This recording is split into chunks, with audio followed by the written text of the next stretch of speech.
Всем привет, с вами Макс, и сегодня я покажу и расскажу, как же сделать костер в Майнкрафте абсолютно без модов.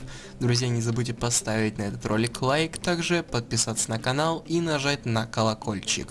Ну что ж, друзья, начинаем. Итак, берем командный блок, как его получить, я об этом делал видео. Вписываем команду, ссылку на которую я оставлю в описании, и ставим кнопку, активируем командный блок.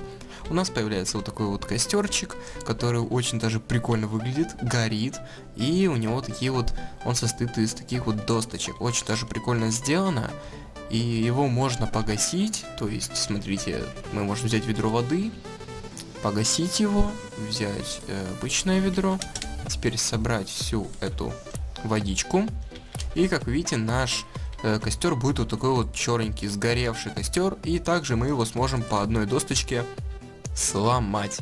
Давайте еще раз попробуем. Так, делаем все те же действия, и все, нажимаем, ждем.